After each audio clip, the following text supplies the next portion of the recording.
જય શ્રી કૃષ્ણ. મારી YouTube channel Bhagwati cook and હોમમેડમાં તમારું સ્વાગત છે. આજે આપણે બનાવવાના છે ચીઝ મસાલા મેગી. તો ચાલો આપણે શરૂ કરીએ. અહીં મેં નોનસ્ટિક તવો લીધો છે, તેમાં 2 ગ્લાસ જેટલું પાણી ઉમેર્યું છે.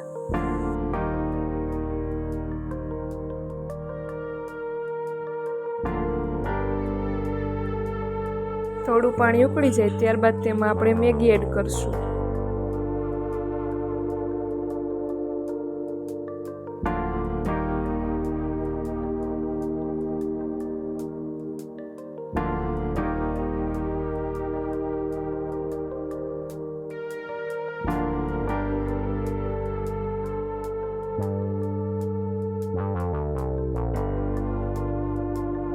મેગી બફાઈ જાય ત્યારબાદ આપણે તેમાં રહેલું બધું જ પાણી કાઢી લઈશું.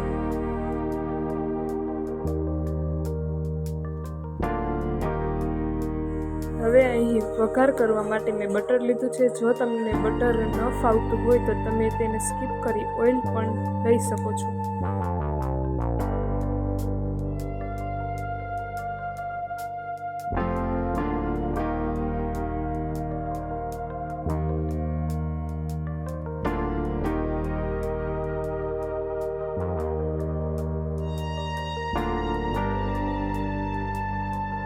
બટરમાં બબલ્સ આવવા લાગે ત્યારબાદ તેમાં આપણે વેજીટેબલ એડ કરીશું. વેજીટેબલ્સમાં મેં અહીં ઓનિયન અને ટોમેટો લીધા છે.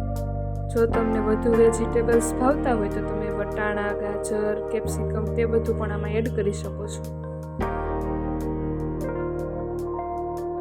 ડુંગળીનો કલર ચેન્જ થાય ત્યારબાદ આપણે તેમાં ટોમેટો એડ કરીશું.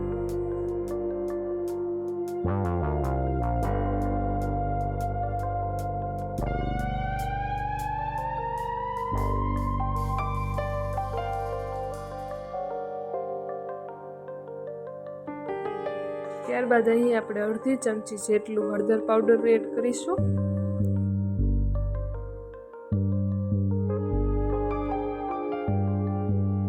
સ્વાદ પ્રમાણે મીઠું પણ એડ કરીશું.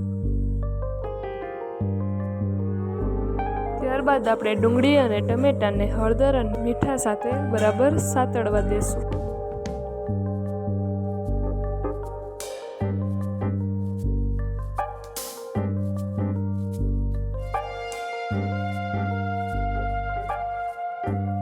હવે આપણે ધાણા જીરું પાવડર એડ કરીશું. હવે આપણે તેમાં કાશ્મીરી લાલ મરચું એડ કરીશું.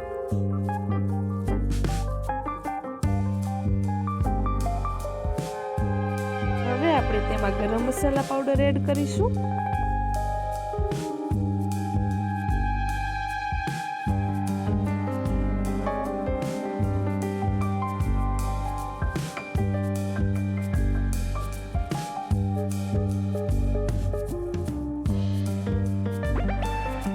મેં મેગીમાં આવેલો જ મસાલો એડ કર્યો છે, બીજો કોઈ પણ પ્રકારનો મસાલો એડ કર્યો નથી.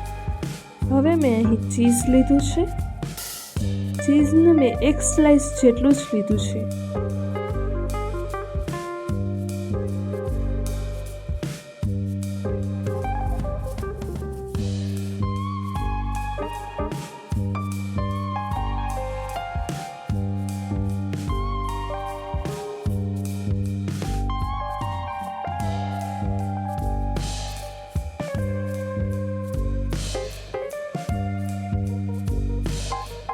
હવે તમે જોઈ શકો છો અહીં ક્રીમી ટેક્સચર આવી ગયું છે.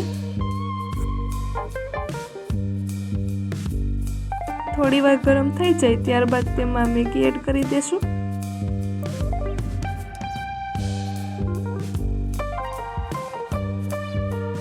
મેગીને આપણે સારી રીતે હલાવી લેશું.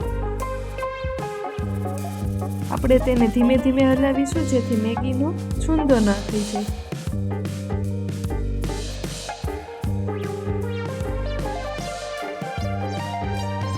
તમે જોઈ શકો છો આપણી યમ્મી મેગી બનીને તૈયાર છે. જો તમને મારો આ વિડીયો ગમ્યો હોય તો લાઈક, શેર એન્ડ સબસ્ક્રાઈબ કરજો. Thank you.